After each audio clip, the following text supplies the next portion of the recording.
I just Nice, ran back nice. into my room. Yeah, I like that. Yeah. Very fancy room you got there. I like it. Thank you so much. It looks For totally my real, 16th man. birthday, I put up some posters. Yeah. Some good album art you got there, yeah. Yep, and Metallica is there. Love it. Ride the Lightning. I highly recommend it. Oh, so actually, yeah. So this is the top 6 albums thing, or top 7, I guess. The top 7. I'm only seeing 6. One of the things I did during COVID was make a bunch of collages with this random thing someone used, and my 7 favorite albums. Here we go. So I just had it saved. I was like, here's a good background for the schmooze with the guys. I love it. I love it. Well, yeah. What albums do you have there? We have Highway 61 revisited by Bob Dylan, which is my personal favorite. Then you have On the Beach by Mr. Neil Young, Sticky Fingers by the Rolling Stones, Automatic for the People by REM, Nevermind by a band called Nirvana, I recommend as well. A little band. Then you have the Beatles, which Brett, I don't think you know them, but they're good. I'll have to check them out. Yeah, I love that you both have that in your background now. I feel like I have to put up Abbey Road too, just to fit in. Oh wow! I mean, I wasn't going to say anything, but I'm Abbey Road up there. Yeah. I wasn't going to say. And then you have Ride the Lightning, and which, if anyone cares, today's actually the anniversary of the formation of Metallica. Is that right? I've seen a couple. Yeah, I've seen a couple That of is correct, Metallica sir. posts for that. Yeah. 1981, yes. Wow. Very cool. Wow. Yeah, it's amazing. You ever We're hear in 2020. You ever hear the story about the Metallica guitarist? I think who I think he was in Metallica, got kicked out of Metallica, formed Megadeth. I think.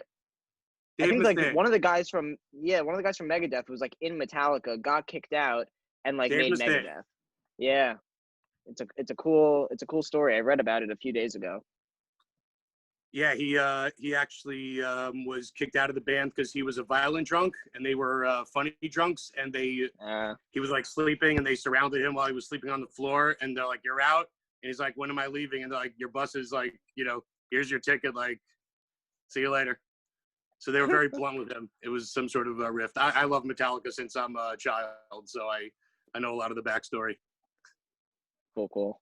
When you have creatives together, it feels like it always inevitably leads to some like end. Like it's just like too hard to keep it all together, I feel like. And you just have to be appreciative of like the moments that you get, like the brilliance that comes. Absolutely. I just listened to the Sean Lennon and Paul McCartney interview yesterday that happened for John Lennon's 80th.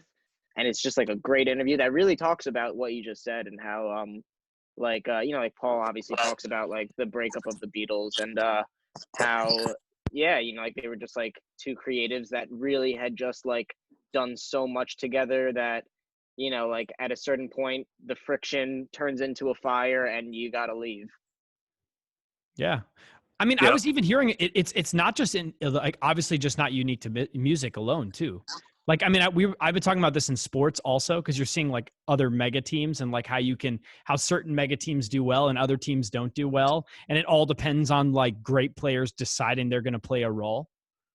Because like when you get to the NBA, when you get to the big time, when you become a hit musician, you go from playing on somebody else's team, like being in band class or having a teacher, or being on the best person in your class or being the best person on your high school sports team, the best person on your college sports team, to being like not the best player on your team when you get to the highest level, or like among a group of people that collectively is great, but you might not be the shining star. Yeah.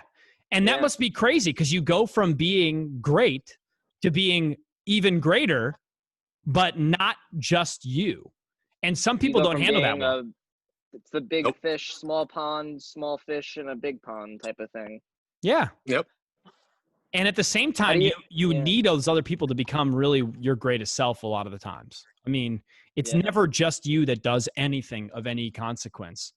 But also you need the individuals need to be great for the collective to be great as well. So it's this mixed bag. Yeah, definitely.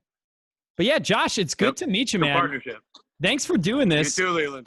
Yeah, and Brett, thanks for being back on, man, too. Yeah.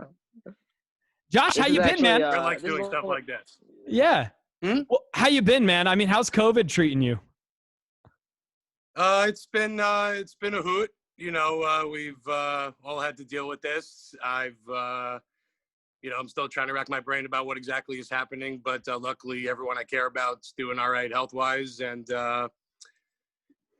just kind of seeing what happens. We all have a big week next week, but I've been all right, just hanging out, trying to write some new songs, and just trying to stay afloat. Work and just see what happens with all this. Yeah, man. How's the songwriting process been for you through COVID? I know it's impacted everyone, obviously, and musicians have all been dealing with it in different ways. How's it for you? There's a few different, unfortunate factors. The worst thing was for me is that we had some really, good gigs prior to this from last summer till about, February. And then because of this, obviously there's, that momentum's kind of stalled completely. And, as Brett knows, I took the time off to finally release a proper record in some form, and it's on all streaming services and everything like that. I just decided, instead of waiting, kind of rewriting, re-recording things, just take some of the old the little box of goodies I have and just kind of tweak them a little bit and let people hear them, hopefully. So that's the one good thing creatively that came out of COVID, just trying to write some new stuff. Obviously a lot of topical stuff, trying to mixing it up a little, stream of consciousness, classic, I'll call scattered writing. We take a little bit of this and a little bit of that, kind of a Kurt Cobain, David Bowie, and Dylan method. And I'm hoping within the next few months to record some new stuff and get it out there. So why'd you feel the need to release it now then? Is it just that it seemed to make sense, or you had more time, or what about the time now made you feel like this was the time to release that album? Well, it's funny you said it like that. It was actually a combination of more time and feeling that there's less time. I feel like most people, if not everybody, should at least take some of this past few months and what's coming up to utilize this time for something positive. One good thing is, even if you're not seeing people as much, a lot more people are communicating more, they're Zooming, and everything else. So, you're taking some positives out of this hugely negative situation, kind of thing. So that's one thing. Again, it's just an overwhelming thing, but you kind of have to make the best out of any situation. So when you go into these scattered thoughts writing, like, what's your process like? What motivates you to write music, and especially some of the lyrics that you might have too? Where does that usually come from for you? Is there a process that's usual, or is it just something that's continuously jotted down from your day to day, just trying to tap into your day to day? What's it like for you? Honestly, I've written at this point hundreds of songs. I've got 100 different methods. Everything's different. Since I've gotten an iPhone, I don't have a notepad in my pocket anymore, which I had for years. Even in high school, I had some sort of notebook even before I took this seriously, just to write stuff. So there's, it could be, lyrics come from either, personal situations or just, I don't know if you guys, do you remember, what was his name? Elliot Spitzer? You have any idea who that is? Yeah, it sounds very I'm familiar with Elliot Spitzer. Yeah. Not a good guy, right? Yeah, he did some, he was basically, without getting into it, and I'm not getting into any political stuff at all, but he was known as kind of like a Mr. Clean, and he kind of cleaned up some stuff, and then if something with hookers or a hooker, I don't know. But I remember finding out. Yeah, that's what I remember.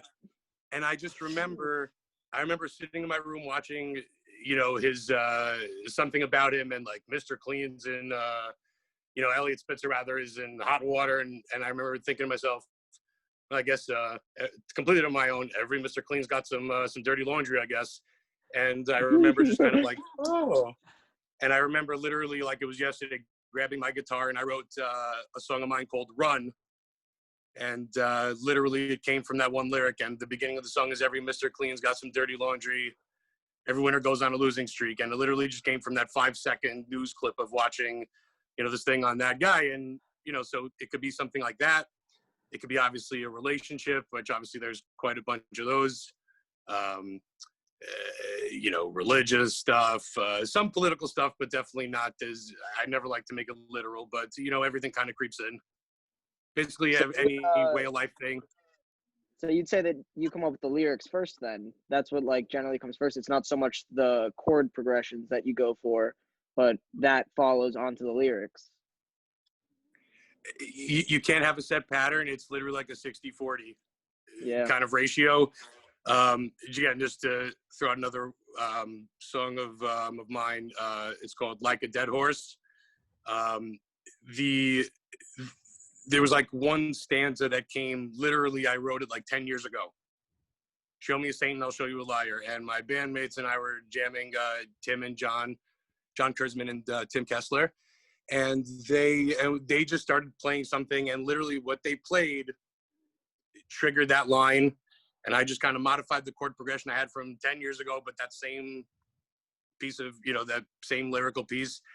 And what, in my opinion, one of the best songs I've written in 20 years of writing stuff, since I'm a teenager, just a very strong song. And it was kind of this collective thing, but it stemmed from, this original idea. So there's no set thing. I've never just, I'm going to write a song about, the leaves changing. And like 5 minutes later, there's a song about leaves. I've written some songs quickly, but it's never like, I need to write a song about this. You can't plan it. Like Neil Young always says, you got to follow the muse. And if you literally don't go like that, whether it's a lyric or a chord progression, you don't record it in your head or write it down, you can lose it. And it's very frustrating. And that's happened to me too. I think that's beautifully put. I mean, I think like a lot of the reasoning that I've heard, or people trying to articulate why that is just simply because it's easier to be real. Because like the problem that I see sometimes is when meaning is not actually part of the song. It's something that's been overlaid onto a song, but it doesn't actually fit. Because I think like what a lot of good music does is like captures an emotion, captures a feeling, and then projects that and actually finds the words that makes it all make sense. And sometimes it's overt. Sometimes it's an overt message. It's an overt thing that caused that feeling that you're articulating. Sometimes it's completely like ethereal in space, but it tends to follow those patterns. So that's a really interestingly put way of explaining that. Thank you. I just think the most important thing is no matter what, when it comes to a song, it can't sound contrived. Yeah. But then at the same time, we're all stuck at home. So how do you keep up like this inspiration? I mean, it's something that we're all dealing with. I mean, I've been thinking about it too, is like, how do you keep yourself dynamic and engaged and inspired when you're stuck at home in like a tough time?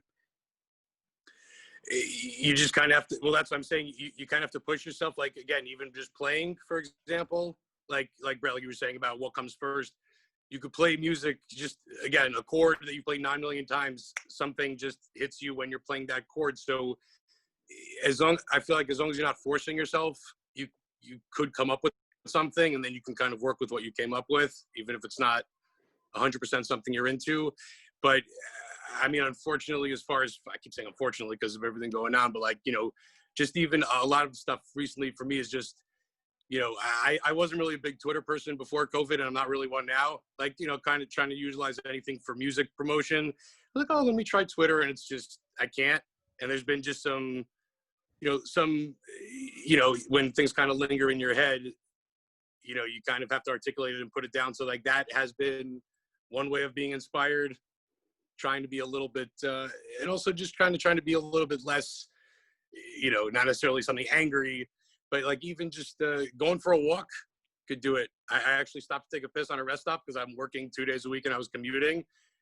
Just sitting down, just for a minute, checking my phone, looking at staring at a tree, not for too long, like you're, hopped up on goofballs, but just for a few minutes, and just that visual of the trucks on the freeway, you got the sky to the left of you, anything, so you got to, inspiration's got to come where you can get it from. It could literally be from like, a tear in a rug. Do you do you find yourself embracing, well, I guess embracing is a strange way to put it, but embracing like, like the negative feelings that you say you're feeling, like you keep saying, unfortunately, do you find yourself using that negativity for songwriting, or do you find yourself trying to find a positive space of thinking to go to? No, again, whatever it takes. I mean, again, there's been negativity and positivity that has kickstarted a bunch of songs of mine. It and if anything, beat that negativity until it works for you in a positive way, even if you don't have to turn it into a positive song. It could be a very angry, mean, even sad song, but that could be the most therapeutic thing for you. I mean, I know for me, just conveying a message through a song, even if it isn't something you play for people, you just complete it in your head for yourself. That could be enough, for you to, kind of deal with whatever, again, not to use the word of the day, negative or positive or unfortunate things you're going through. So why is it music then for you? Why is music the avenue through which you communicate some of these messages that you have or feelings that you might have? Because it's the best way for me to communicate, even if it's not the easiest way to articulate. It's always been. That's why no matter how much time passes, I can't give up music in the sense of just, writing and creating and putting it out there, playing when I can. It doesn't have to be a romantic delusion or illusion of grandeur from, when you're, 20, I want to tour over the world. I don't care about that. I care about creating and hoping, people hear and care what I create. Has that always been the case, or when did that start being the case for you? I mean, music was always there for me in some form. I started playing music with friends in high school bands. The first time I ever went to a bar was to play a gig when I was 17, so yeah, things were different in the early, way back in 2001, things were different. But it was just always the best thing for me. I mean, music was just that thing that made sense for me. And it was just always the best vehicle for me to use. I never cared that much about sports other than the Yankees. Once you find that thing, if you find it, whether it's a passion you turn into a job or just a passion you always have while you live your life, like, it's very important to find that thing. And luckily music was always that thing for me. I like jokes, I like comedy, I like being with people I care about, but music's the main thing. It's just, it's what makes sense. So what other music are you listening to now? A lot of this guy, Prince. Oh, the man. Yeah. The man. Purple Rain. A lot of, we haven't gotten into this yet. Bob Dylan's my biggest influence, so he's kind of always around. But a lot of Van Halen, because when someone I like or had a big fling with, like I did with Van Halen in high school, if they pass, I just kind of, all right, well, for the next 2 weeks, I'm listening to Van Halen. My wife loves it when I do that. Like, I play like, one group, like, oh, who died? A lot. That's what your wife sounds of Van Halen. Like? No, not at all. That was my raspy impression of her beautiful voice. Nice save. Yeah, and I'm being honest too. Also, I love, again, as Brett knows, I love Trey Anastasio. I am not a jam band person per se, but Fish is one of my absolute favorite groups. He's one of my biggest influences. He actually made a record during COVID, just played everything primarily himself and just released it. And that to me is just such a great record. And luckily it's great too, but just the story behind it and how music's been his primary strength since he went completely sober. So I was actually wondering, how's he going to do being cooped up in his apartment, not, performing constantly. And he really dealt with it in a beautiful way. He said he like jogged in his apartment with his wife and recorded a bunch of songs, and it became a record, and I highly recommend it. And that was very inspiring. And coincidentally, it came out the same day I put my record out. So that was nice. And, I kind of like the idea of it. He's kind of, one of my biggest inspirations and favorite people to listen to, created and made this record as a way of dealing with his situation in COVID. And I put mine out as a way to deal with my situation in COVID, as well as, screw it, let more than a few people who have heard these songs hear them. There's enough people could hear it now, So it was a cool parallel. So hit him. So that's your long paragraph answer. I can give you more, but those three, big time. Oh, and a lot of De La Soul. I love De La Soul. De La Soul, where does that fit in there? Yeah, that's a different one. I love it. Dude, the more you talk to me, I listen to every type of music possible. I was that weird kid in my my Jewish day school listening to bluegrass at 15, and the other kids going, what the hell is this? I'm like, it's bluegrass and you're stupid for not listening to it. So how do you find your music? How do you find your music? I've been asking this question to a lot of people, and most often I get bad answers. Like, not a bad answer, but like the same thing that I do, but it's hard for me to copy, which is like go on Spotify and find playlists. But how is it for you that you find different types of music when you, especially for someone like you that likes such eclectic mixes of different genres? Well, I mean, one thing I'm trying to do more is find some more new music, because a lot of the music that I do like, I've been listening to for quite a long time. So I'm just kind of set in my ways, but I'm set in my ways with about, 20 different subgenres of rock and roll and, other music I like. But if there's anything new, either recommendations from friends, this guy actually is good with some new recommendations. My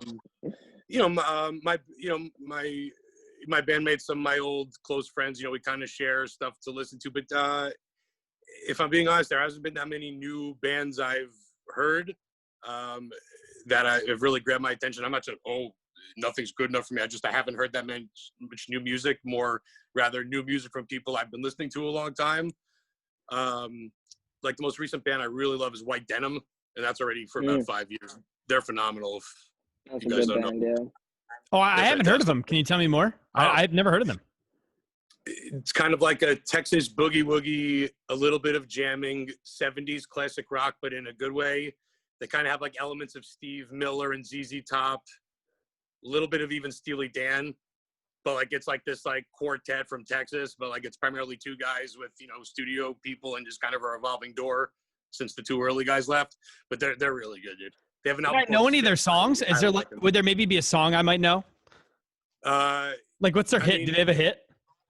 In a perfect world, they'd have 6, but objectively, I'm saying they had one song that was in a song for the Nintendo Switch, but it wasn't. Let's switch it up and have a good time. Something. And are you kidding me? They didn't. Did they make that for Nintendo Switch? If they didn't, I'd be shocked. But I don't know how Nintendo would have heard of them, and that's not a knock. It's an injustice that they're not like one of the biggest bands on the planet, but somehow they got to deal with Nintendo. But the song is great, and it's not even on streaming platforms anymore, which is weird. Oh. Yeah, the other problem is when you Google White Denim, you get ads for Levi's. So, like, that's another problem they're going to have for sure in making it big. They were the first band I ever had that problem with. I typed in White Denim. Oh, and actually Big Star, too, when I started typing up on Yahoo for them. You got a lot of other, like, Big Star sticker sets. I'm like, no, the band from the 70s. But, yeah, White Denim. I remember, actually, it's funny you said that, Leland. The first time I Googled them, it's like White Denim jeans. I'm like, no, band. Band. They're great. They're very good. So do you then just know these bands from before? How do you find even old bands that resonates with you? Do you usually go down based on genres you like or based on artists you like and find other comparable artists, or how do you find other artists from past times as well? Because I've seen that like a lot of people have issues in finding music, but it tends to be either they have issues like exploring new genres or like finding new types of music they'd never looked at. And sometimes it's, I can't find any new music. And sometimes it's, I don't know any old music. I only know new music because I'm stuck in my bubble, my new bubble, or whatever it might be. So I'm always curious too about how you go back in time with music in effective ways.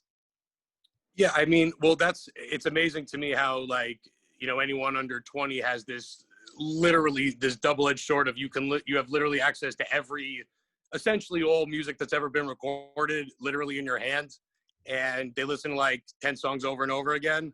It's amazing to me because, when I was younger, it was like a real search. Like I remember literally having to sit with a cassette, and because this is how you found songs. You literally, I'd be in my mom's, car with her running errands, and I'd hear a song, like, oh, what is that?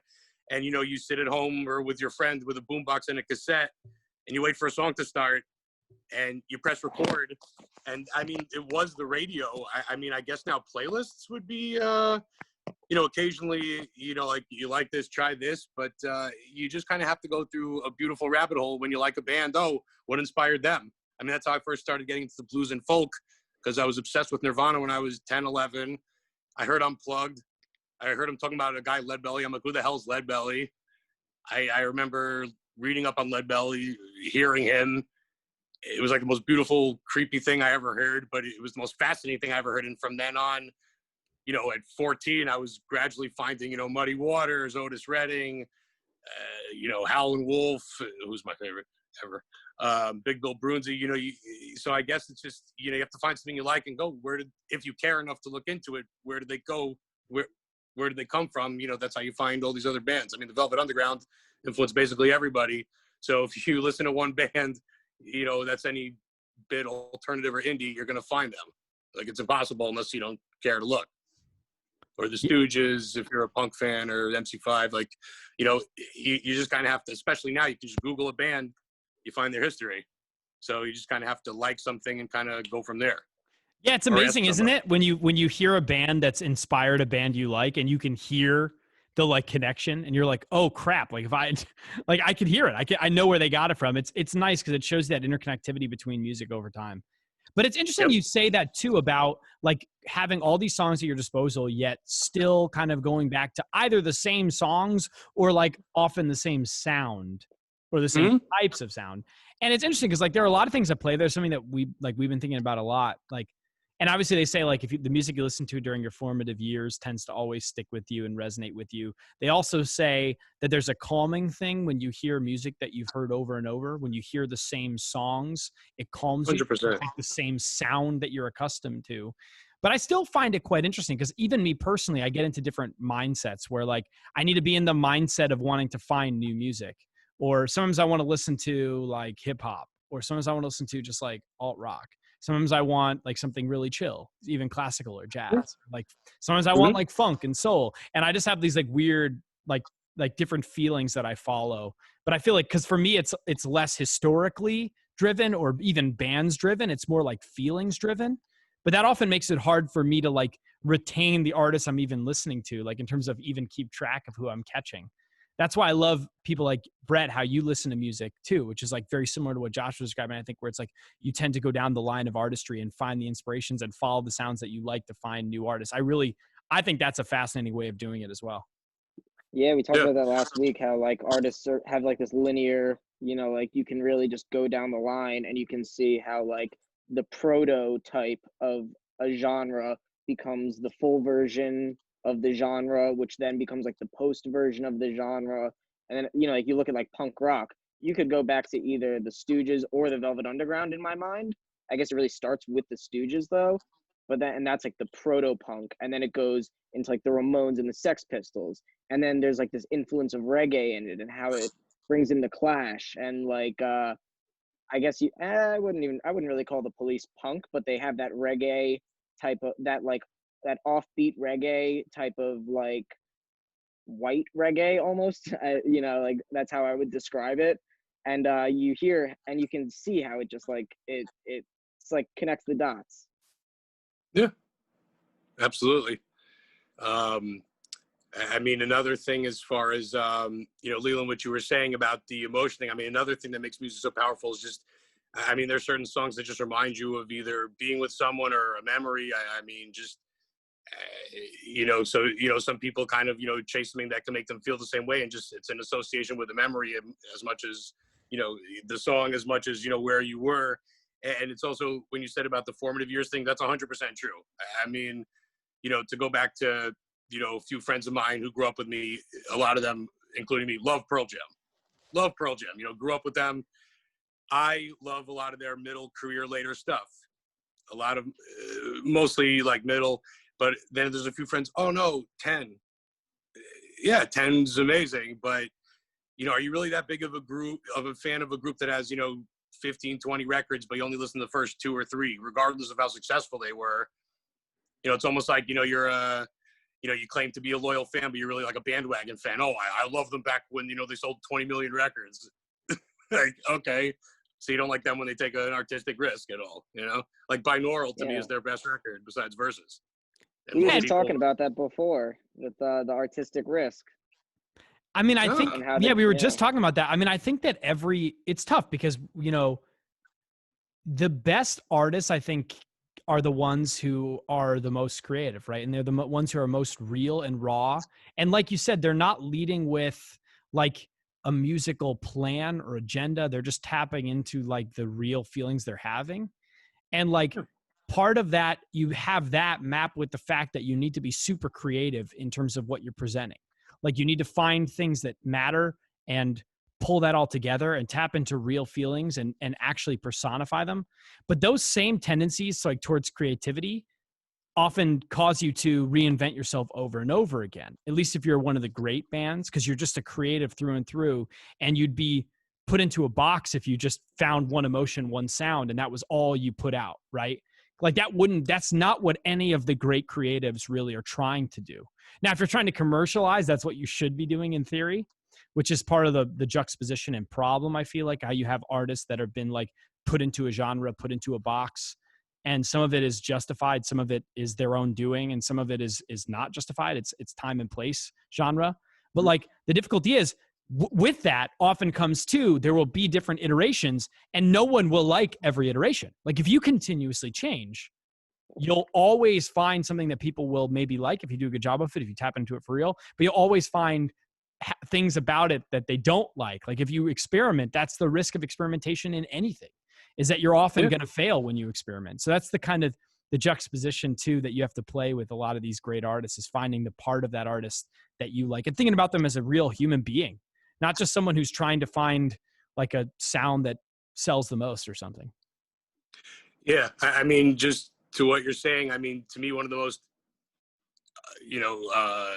incredibly bittersweet stories ever is the Ramones, because they embodied this whole counterculture, like arguably nobody besides the Grateful Dead, all about the anti-establishment, anti-mainstream. You could argue the Sex Pistols, but the Ramones, as far as like punk as we know it, it's the Ramones, in my opinion, first, and then the proto-punk people first, but, you can't have a hit single. You can't be on a mainstream, a major label. All this punk ethos that all these bands have been following for 50 years at this point, all the Ramones did for 30 years was chase a hit. Mm-hmm. Not all they did, but all they were hoping for. I mean, they said this themselves. Johnny Ramone said this, 50% pop, 50% punk. They were influenced by Motown and the Shirelles. Like, they weren't just influenced by Iggy Pop and that's it. That's why they were so great, but they refused to change anything about them. Phil Spector made one record. They had a couple of acoustic songs, but they essentially released the same two songs over and over again until they broke up. And I mean that as a compliment. I love them. And even to the point where Johnny and Joey Ramone literally hated each other and they wouldn't talk to each other for like 10 years. They still stuck it out because they believed in what they did, believing that one of their songs would, get them that success that they so flipping, I don't know if you can curse on this, deserved so much. Do whatever you want. Oh, they really fucking deserve to be so famous, and literally it's a heartbreaking thing that literally right after Joey Ramone died, every fucking person in the world had a CBGB's and Ramones t-shirt. Like, and then Dee Dee and Johnny both died. Like within like 3 years of them all dying, they became regarded as, they're one of the biggest bands ever besides the Beatles. And it's very sad that, other than, some of the secondary guys, they didn't get to see that. Like it's really like, that's such a shame. And like so many of their songs are like in pop culture now. And like, I mean, when I was a kid, I Want to Be Sedated was kind of famous, but not the same. And like that and Blitzkrieg, they were like underground. They weren't like as big as now. Every 4-year-old hears that in the mall, or when we went to the mall, And it's a shame that they didn't get to, Joey Ramone died before they even got inducted in the Hall of Fame. The poor bastard couldn't even make it to that. They died very young, very sad. All in their 50s, I think. I don't even think they made it to 60. Because they just drank and did whatever and they were on a little bus for 30 years. Like it's, and then you have all these bands who literally became millionaires off their sound. I mean, even Husker Du too. I remember when I first heard Husker Du, I'm like, holy shit, this is Green Day. Like, and I'm not knocking Green Day. I'm just saying, like, this is Green Day 10 years earlier. Well, those bands really resented Green Day and, like a lot of those 90s bands, because they did kind of latch onto that sound that was already going on in the 80s that had been very underground at that time. And then Green Day comes out and, like goes platinum with their first album that is literally 10 years earlier would have been considered underground, rebellious, like garage music. Same thing with the Replacements, like Black Flag. Well, the Replacements, if Paul would have just, if they just could have stayed sober on stage, they would have been the next Stones. I mean, they deserved it. Stayed sober off stage. Either one, whatever it is. Oh, that's what I should have said. Whatever it is, but either way, or at least like stayed at a certain level. But Yeah. yeah, and who else? But even like, but the thing that Green Day did do, which Nirvana did better than anybody, is that they took elements. You know, they were inspired by all these great groups and just made something new instead of, you know, kind of like polishing the sound and that's it. Like they were part Beatles, part Pixies, part Black Sabbath, part Black Flag. Like no band ever had that 25% of each of those sounds so perfectly. Like it's but that was a strong influence, utilizing it, making something to me so beautiful and unique. You know, now sometimes people dismiss Nirvana as they're another classic rock band, but couldn't be further from the truth. I mean, especially at the time. I mean, they, you know, there's a reason why they're arguably the most, you know, world-shattering band since the Beatles as far as like changing everything. You know, Absolutely, I agree. Yeah. Yeah, and I deal with this a lot with like The startups. whole movement of the '80s really led up to them. Yeah. Well, I deal with this a lot with startups too, where when you're talking about innovation, it's this, like there's this desire to kind of want to say it's got to be completely different to be like true innovation, or that the only innovation that should be working. But it's tough because so much of innovation is iteration, and it's also timing, to your point. Like, you know, maybe it is that if Green Day had come out earlier and maybe they are just the decade later version, maybe that just wasn't the time. Like things had to occur between then and Green Day for that sound to be successful. And then when Green Day kind of either happened upon it or intentionally did it, whatever it might be, they were that was their time. And like that's the beauty, where it's so hard, because it's so hard to be innovative and truly earth-shatteringly innovative, because oftentimes you're introducing new concepts that no one's ready for yet, because iterations have to occur before people even realize what you've done. It's like the same thing that it has to catch up with you. Like the speed of sound has to reach us, like for these things to actually catch on. And then also, because we mentioned these things from before, like when you have sounds that you're accustomed to hearing, you're more comfortable with them.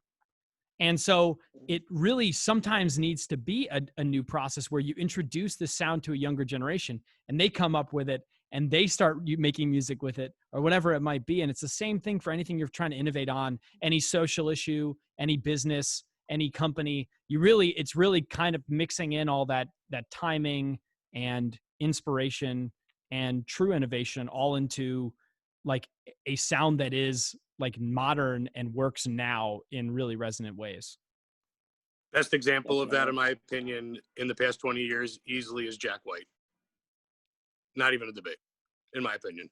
He's the person who, based on what you just described, has done that so well. Go on. Because of his blues revival. Oh, go on. I don't want to talk too much, but I could. I mean, just the idea of the visual, the idea of completely bringing back the blues, but not Eric Clapton, Stevie Ray Vaughan, you know, white boy blues. And I'm not knocking it. I love that. But, you know, bringing back Son House, like the real, like the ghosts of the blues, like the real deal shit, the really important stuff. And I vividly remember telling one of my best friends to this day, people are going to remember Jack White in 20, 30 years. You're crazy. But like, I'm not.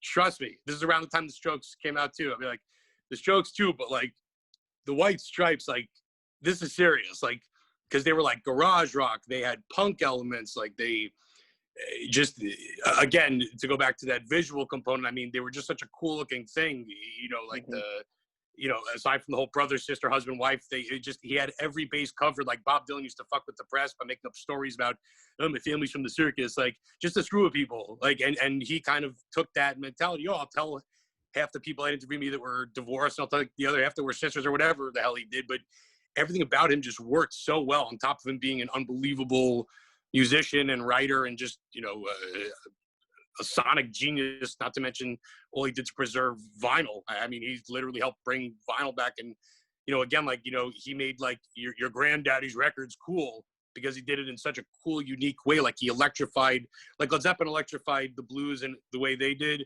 But Jack White, like he basically amplified, like, you know, the old, you know, black musicians who died piss poor, even though they deserve to be multi-billionaires.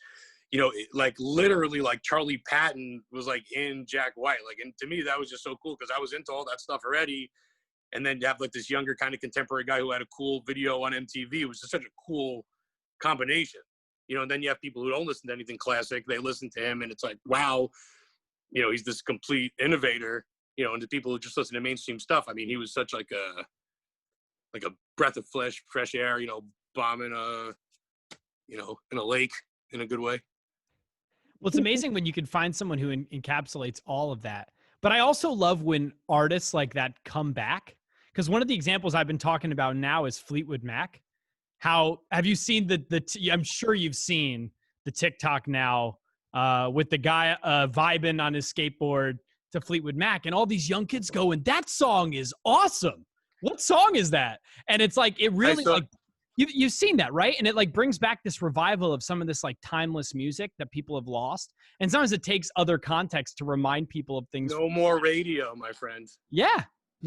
There's no more radio, and even I learned about a lot of music, including Husker Du and the Pixies, from VH1, because VH1, for some reason, for about 3-4 years, maybe it was God being good to me, decided to be like a classic rock, not like,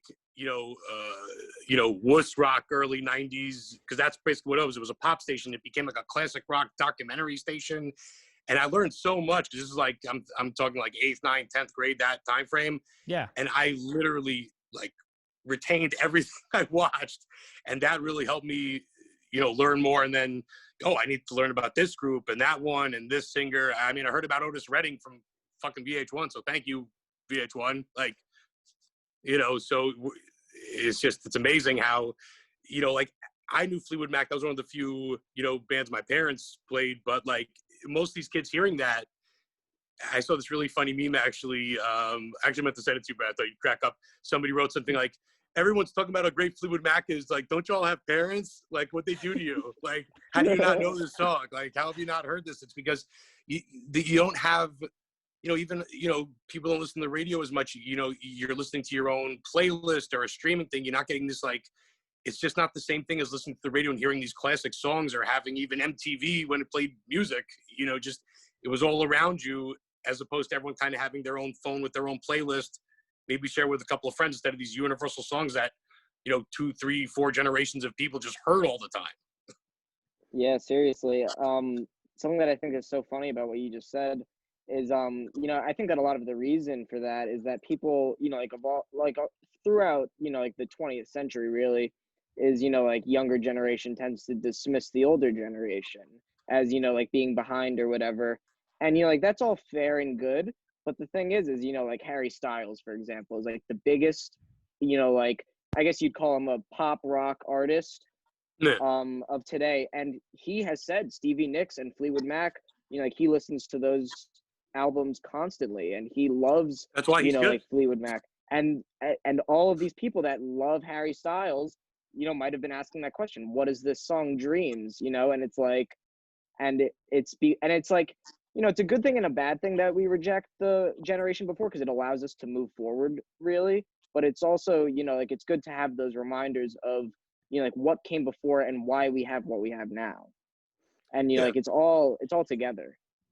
It's all rebelling, though. Like that's the issue with the previous generation. So for me, just to go back to my parents, just as far as me, why I didn't rebel against any of this old music, I didn't hear it that much growing up. So I kind of found it on my own. So, I wasn't rebelling against anything by listening to, the old bands like that were being made fun of on TV. Like, in the 90s, it wasn't cool to like the Beatles. I mean, I'm saying from what I remember, even from being a little kid, like, teenagers and 20-year-olds, the Rolling Stones and Led Zeppelin are dumb, like, Tool. And I like Tool, but I'm just making a generational gap. Like you couldn't listen to any music prior to a certain year. And then somewhere like, I guess like around the turn of the century, certain classic rock bands were embraced by everybody. Like I feel like the Doors aren't as embraced as they were at a certain point, but pretty much every other, of the classic rock bands, the Zeppelins, the Stones, the Who, Pink Floyd, they're all resonating, I think, still. Well, the way that music was disseminated, like the more radio dissemination of music, did sort of lend itself perfectly for a limited number of bands to sort of like define generations. I think one of the is like, whether it's single culture in general or just the way that we're taking in music, I think it really tends to just be like, you know, more oriented towards a song capturing a situation. Maybe it's because we're sending them in the form of memes, or we're interacting with songs, either songs that we already like or already are part of a sound that we already like, via Spotify, or it's via sharing on a social media service. And typically that is like in context of something else. Like TikTok now is being seen as like the future, one of the potential future platforms for music discovery. Like in terms of like, you have these, because what you can do is you can build experiences around a song again.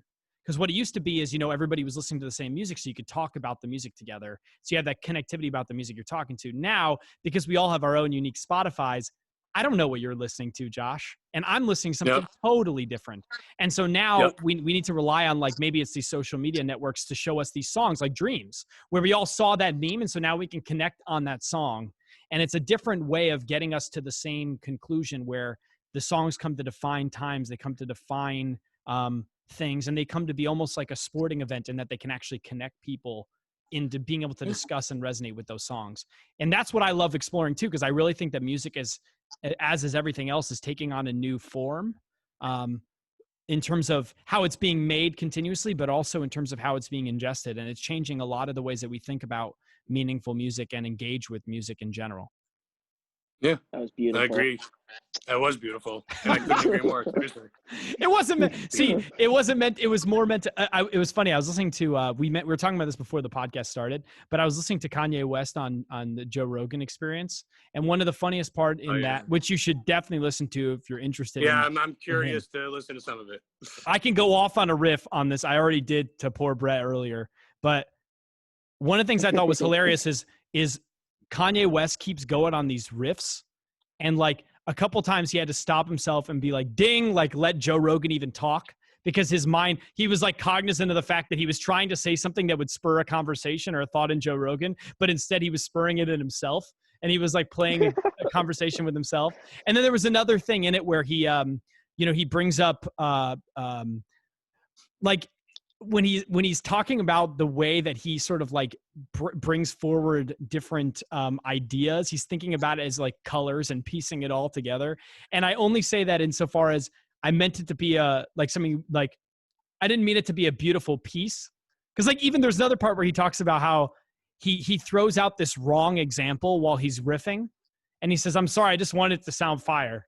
Like he realized that he was just trying to say something cool, when in reality, he was actually trying to express an opinion. And I feel as though I had a Kanye moment there. Listen, well, he's a motherfucking wordsmith. So, Yeah. Well, he's from an episode of South Park. I apologize. Oh, no, that's good. No, hit me with him, man. No, but I think he's he was on. There's a Kanye West episode that I'll send to both. I recommend that they make fun of Kanye West, and it's fantastic. Well, I love South Park. Yeah, was it the fish stick episode? Yeah, that's what I was saying, because they're like saying, "Oh, okay, I got scared for a second." I'm like, "Yeah." No, when Kanye's like, "I'm a motherfucking wordsmith," he's like, "No, Kanye, it's a play on words. Don't you get it?" Oh, I forgot that I get part. It. Yeah, he's like, "I get words. I'm a fucking genius." It's great. It's hysterical. But I think he's a good example of this too, though, because like the Joe Rogan Experience, at least for me, and I'm like a Kanye fan. I'm someone who's followed him. I just find him a fascinating human, and I do love a lot of his music. Not all, but a lot, just personally. But I think he's a good example of this, because this was like the first time, even for me as a fan, that I've ever heard him speak at length, and not just be taken in a soundbite. And I know that there have been other times, but like, and this was personally my time of listening, but I think he's very indicative of this time, because he's really someone who, if you listen to him speak like you would speak to a normal person, like you listen to a conversation from 0 minutes to 30 minutes, he seems crazy. Or sorry, I mean, he seems crazy because he goes all over the place, but you see where his genius comes in, because he explores via his thinking. You know what I'm talking about? Like he explores via his thinking all these creative things. And then when he hits on these really interesting things, but you have to cut out, you have to give him the benefit of the doubt. And goes back to what we were talking about before. You have to cut out the shit that he says that's crazy. If you want to. If you don't want to, you can just hone in on the crazy shit that he said. And he will seem outrageous.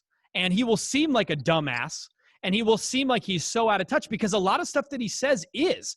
But if you want to learn from people, like I personally believe that you have to try to find the things that are interesting and give them the benefit of the doubt.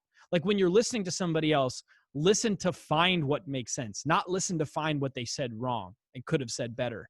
And I think that it's like similar now, like with music, in that like you have not just personalities musically like Kanye, but also like when you find music today, we have to kind of go out of our way to find the artist and find their album and find the context in which they're making music, because we're not interacting with them in that context anymore. We're hearing their one song in a playlist of other songs that sound like that song, you know?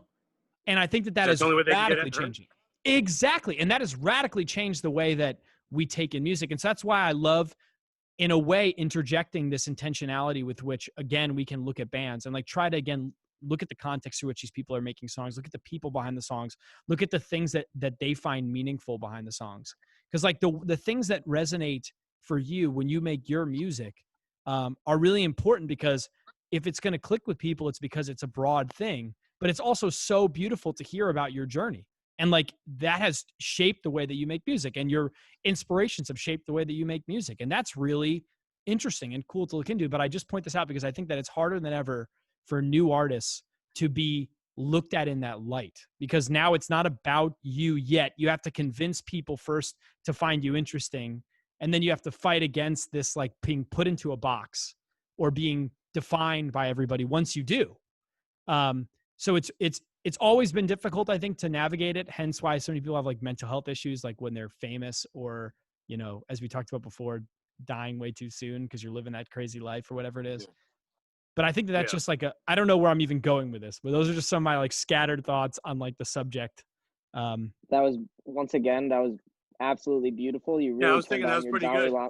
You really turned on your Dalai Lama switch today. But yeah, I know, right? But Josh, like, do you feel like that's the case? Like, is that when you're writing music, obviously you don't have the intentionality of trying to be famous, right?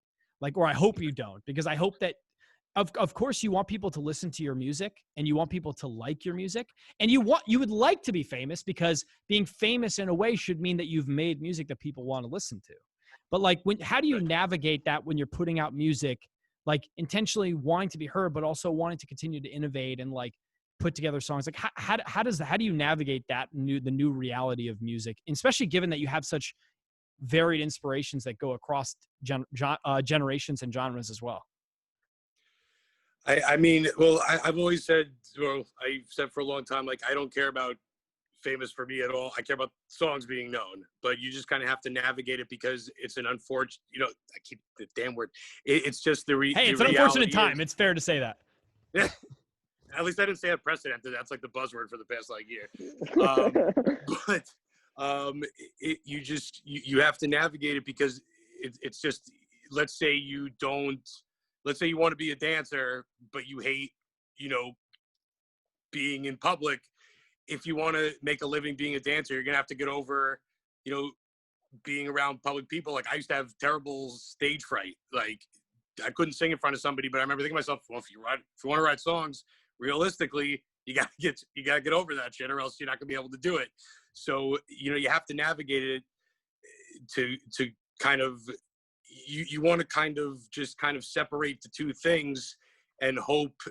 I mean, if you're asking if like your end game is to, you know, have your songs out there and like heard by everybody, or you're saying that. I'm more saying, how do you navigate like the new way that music is ingested, and like the new ways that like how do you continue to remain true to like your inspiration and what you find meaningful in the way that you make music, while also trying to like deal with the new ways that people take in music? Does that make sense? Like, specifically the way that people listen to music, because again, and maybe this is not even a real thing, but this is what I've been hearing continuously, like the rise of singles and like the rise of the new ways that we're listening to music.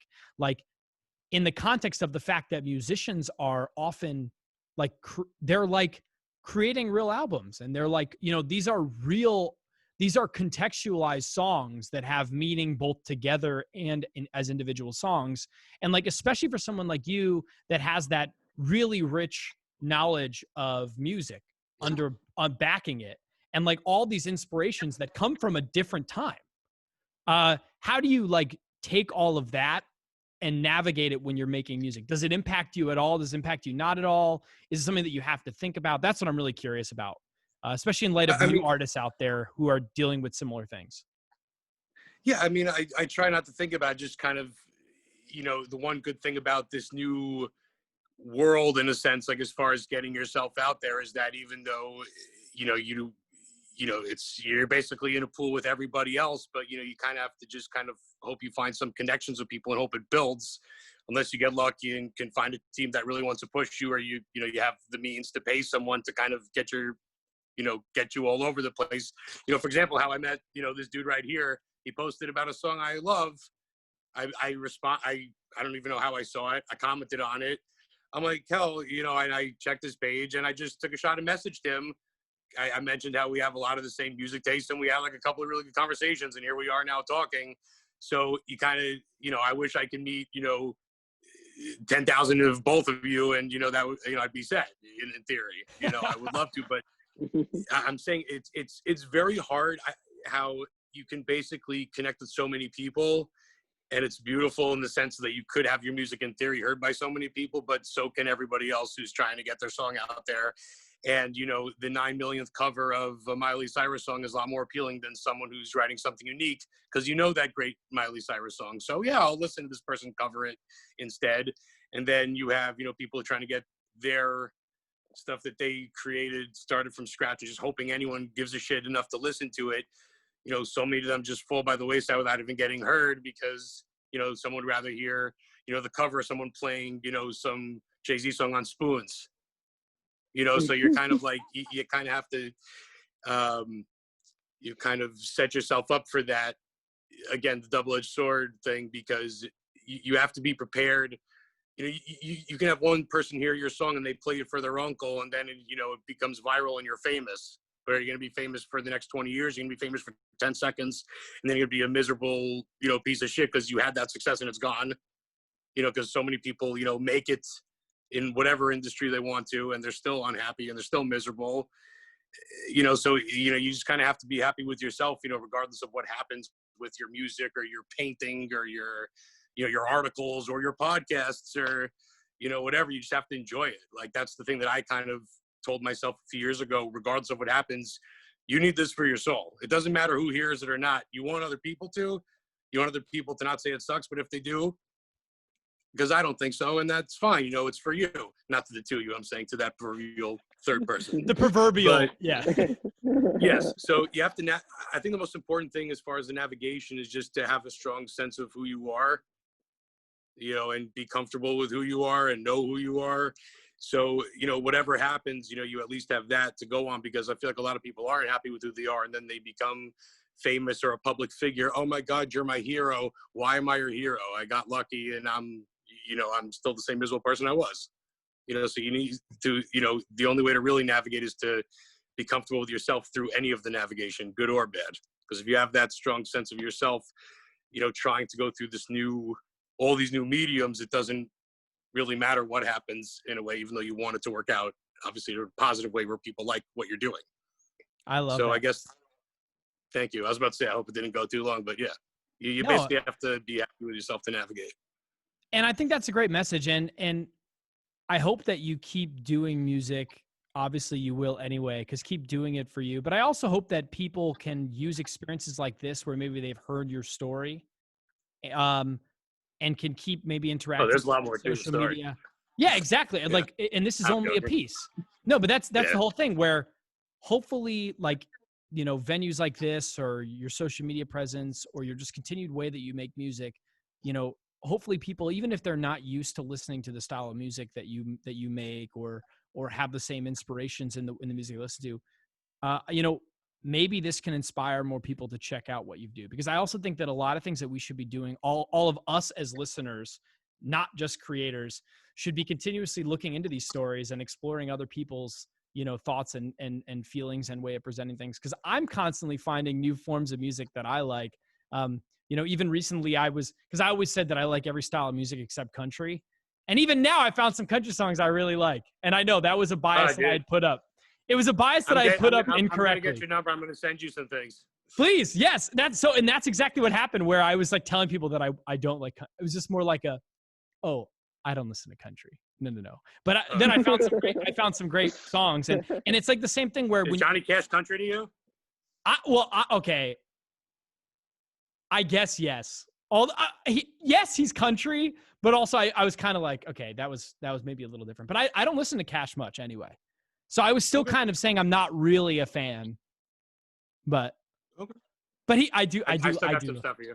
Yeah, no, please. No, I'm going to turn you. This was don't mistake this. This was a call for help. Like send me country music. I'm here to help you. I'm here to help. No, but I do hope kind of that feel like, you with that. Yeah. I kind of understand what you were saying with that Johnny Cash like country thing, because I also think of him as like a rock musician. It's definitely like that outlaw country has that really hard sound that isn't like like even like Willie Nelson, who's like much more traditional country. Johnny but Cash they really transcend country, both of them. Yeah, they definitely do. But I think Johnny Cash really, like his cover of "Hurt," 9 Inch Nails. Like that's like like what country artist would cover a 9 Inch Nails song? Willie Nelson maybe, but Johnny maybe Cash Willie first. Nelson. But genre bending is the beauty too. It's not like you have to be one genre too. That's the good part. For sure. That's the great part. Brett, you and I've discussed this. Like, there's so much music out there. Like, why deprive yourself of? There's some people. Oh, I'll never listen to Nirvana and Prince. Why the hell wouldn't you? Like, why? Like, on what planet can't you listen to Metallica and Ella Fitzgerald? Like, I don't. It doesn't make sense to me. It's perfectly natural to go from Joy Division to the Temptations. It really is. It really, really is. In a way, it really, really is. And also, I have some Alice Cooper for you too, dude. I need to hear That's it. For you. Yeah, but just to even go back to something you said before, just because Alice Cooper, like, even just, I forgot, it was some commercial or some interview he did, and he was talking about some up and coming, typical 80s hair metal shit band, like, came over to him at a show. Like, what do we do? Like, how do we, like, what's your advice? And he was like, what about what's your songwriting process? Like, oh, we just kind of wing it. He's like, what do you mean? Like, I'm paraphrasing, but like, they were talking about how, they have their clothes, they have their hair. And he's like, what about your songs? He's like, if you don't have your songs, like, there's no point. Like, that's what's important. Like, at the end of the day, like, just good music is good music, regardless of the genre, the style. It could be instrumental. It could be a 2 second, like a minute punk song. Like, good music's good music. Like, there's too much of it not to listen to a lot. Hell yeah. I love it. Well, Josh, man, thanks for being on. It's been great to get to know you better. And this has been super fun. It has been, Leon. Thank you so much for having me, man. And you. Yeah, it is amazing. I mean, we all came together off social media, of all places too. Yeah, we all met during this coronavirus. Yeah. And I was so relieved when Brett, he was like, oh yeah, I want to hear more about your music. And like, I'm like, oh, this cool guy. And then I was expecting to be like, oh, but I need a liver transplant. And if you could just, send me a kind donation and your social security number. Like, you didn't tell him about that yet, Brett? You haven't asked him yet? I've been asking a lot of people for their social security number. I was wooing you. Well, with a face like that, you almost got me. But then luckily,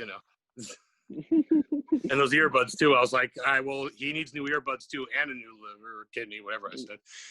We'll get to both. As soon as more people listen to my songs, and we get like 9 million streams, and Spotify sends me $20. Yeah, $20. No, I think it's $400 for every 100,000 streams on Spotify. I actually think there's a petition going around that a bunch of artists have actually signed, and it's 1 cent per stream. Yeah, it's something a bunch really of artists disgusting. have signed to kind of Well, because I mean, especially if that's the only way people can really, have any sort of income, because you can't. That's how you get hit singles. I mean, that certainly has to change.